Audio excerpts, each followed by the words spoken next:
The letter Qaf is arguably one of the most difficult Arabic letters to pronounce, along with Ha, Kha, and Ain. These are very difficult letters, I know. We're not going to be talking about those. We're going to be focusing on the letter Qaf today. And we're going to go over some brief pronunciation techniques to help you out. But more importantly, we're going to talk about the different variations of the letter Qaf across the dialects. Okay, how this is pronounced in different dialects. Okay, yalla. Okay, to kick things off, I'm going to give you guys some words that start with the letter Qaf. So we have a noun, an adjective, and a verb. Noun, qalb, which is heart, qalb. And then we have qareeb, close. And then we have qal or qala, he said, qal, okay? So these, qalb is heart, qareeb, close, qal, he said. Pronunciation-wise, this is not a K. That's the first thing you need to know. It's that we have the letter K, harf al-kaf. In Arabic, this is not a K, this is a qa. And the qa, basically, it's produced, according to different studies of linguistics and linguists, they'll tell you that the qaf is produced by the uvula and the back of the tongue. So the uvula is the squiggly thing in the back of your throat, the uvula.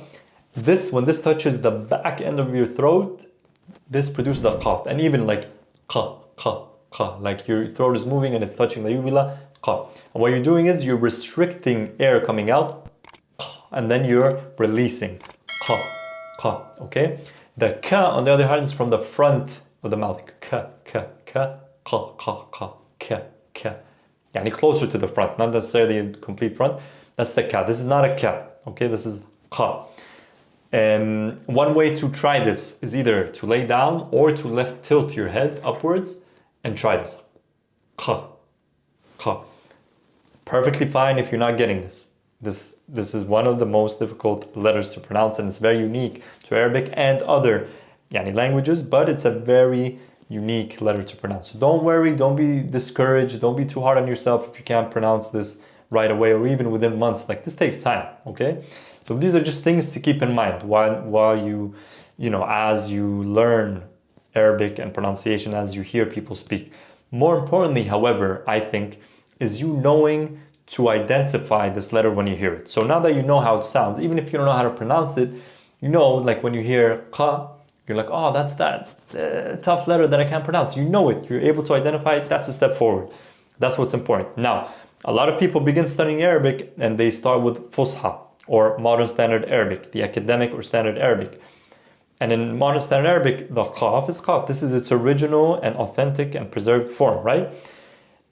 However, in dialect, this could be pronounced in different ways. And this is important to know because if you hear native speakers speak, or when you hear native speakers use the qaf, it may sound different, okay, depending where they are. So I'm going to walk you through this. This is very important, okay?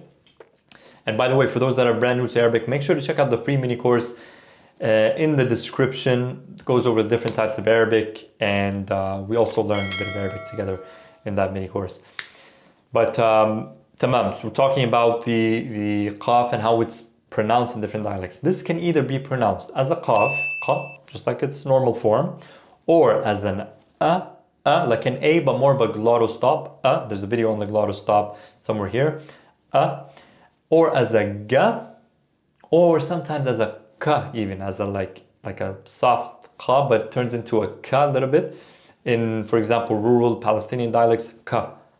Okay, so this is why this is important, is because if you're learning qa all the time and then you hear someone say gareeb, you're like, what happened to where's the qa? I don't know that word, I can't recognize it, right? You're used to hearing, or you've studied in textbooks, qareeb, close, and then you hear someone say areeb or gareeb, you're like, where's the qa? And I see this all the time on our Instagram page, because we're teaching conversational Arabic, particularly Palestinian, Jordanian Arabic, under the Levant or Levantine Arabic umbrella. Pronunciation there is either a or ga. Typically in majority of the Levant it will be a, but in certain places it could be qa even, or a ga. Like certain parts of Syria you have qa, and in Jordan you have ga, and certain parts of Palestine you have ga as well. So qareeb could be gareeb or areeb, okay? Qalb, alb or gal. But I would say as an overarching kind of general thing, typically the glottal stop is very, very common in the Levant. So areeb, okay?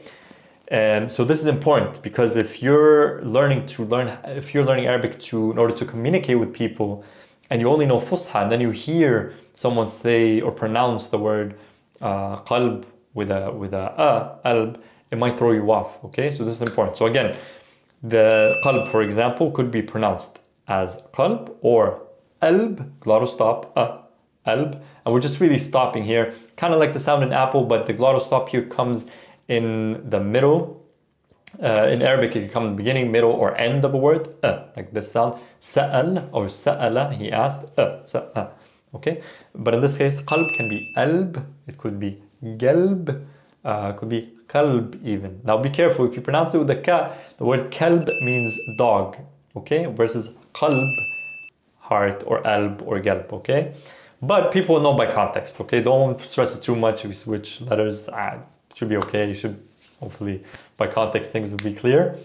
Okay, so very common word in lyrics of Arabic songs is alb, and people say, or singers, ya albi, my heart, ya albi, or ya galbi, okay?